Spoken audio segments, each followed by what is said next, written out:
fresh research and the voices behind it. I'm Richard Price, CEO of Academia EDU, and as always, I'll be your neutral guide, presenting today's ideas, not endorsing them in any way.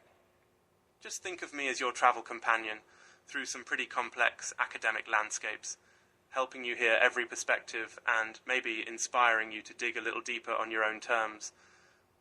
So today I want to talk about a paper by Eric Wahlberg called Made in Gaza, Breaking the Siege. This piece dives into the situation in Gaza, looking specifically at an effort called Gaza's Arc and the wider movement to challenge the blockade there. Now, what's the core question at the heart of this paper? It's this: can grassroots economic projects like Gaza's Arc really disrupt or break through entrenched political barriers, in this case the blockade of Gaza, and why does that even matter?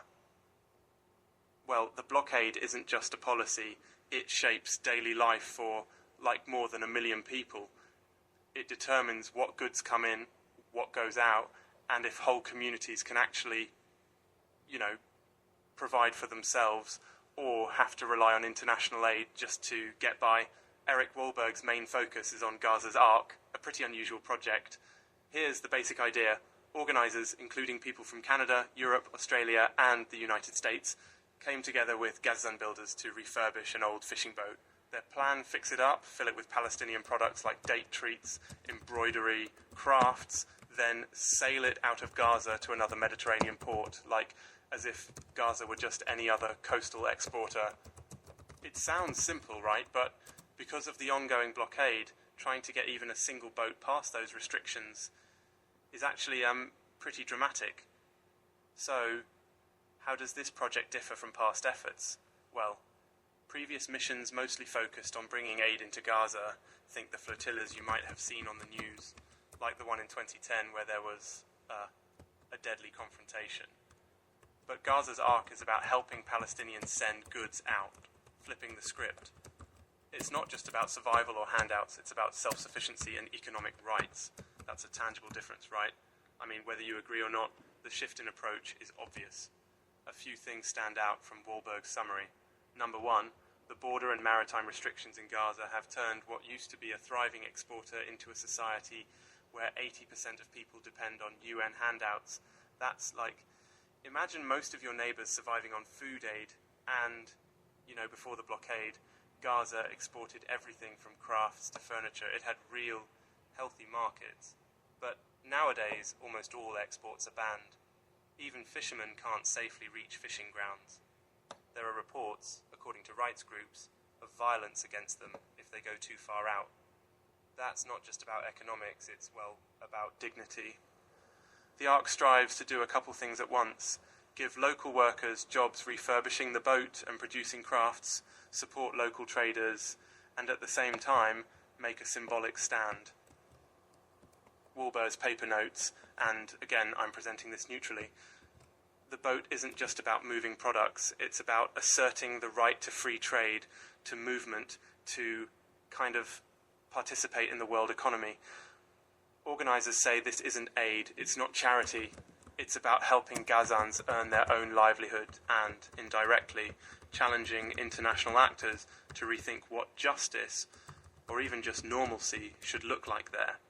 Of course, there's huge risk. International buyers pay in advance, but if the Israeli Navy intercepts the ship, goods could be seized. The very attempt itself is sort of a gamble, one that's supposed to spotlight Gaza's situation for the whole world. Wahlberg frames Gaza's Arc as a move for civil society because, he argues, governments and big organisations haven't solved the blockade. He says it's up to, regular people to try creative solutions and keep international attention alive. Now, quick digression. I kept thinking how in lots of places goods move across borders every second of every day and nobody notices, right? Like my morning coffee probably crossed 4 countries and I never even thought about it. When you stop and realise that for some communities moving a single boat is an act of courage, yeah, that's wild, isn't it? But back to the heart of the matter. Wahlberg's argument is basically bold grassroots economic initiatives can give people hope and agency in the face of political gridlock. And that, for listeners, is the big takeaway.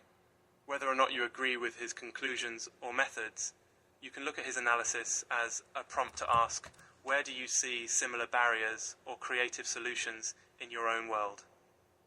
Are there areas where a small, community-backed initiative could spark change, or at least make noise in a system that feels locked in? And remember, I'm not here to push a particular side, just to highlight how academic analysis can shine light on tough problems in new ways. Academic work, as always, gives us insight. It isn't absolute truth. It's more like a set of clues to help us question, investigate, and hopefully get a fuller picture. Thanks for tuning in to In Depth with Academia. I hope today's episode sparked some curiosity. If you're interested in Eric Wahlberg's work or want to know more, check out the links in the show notes. And as always, keep exploring, keep questioning, and see you next time.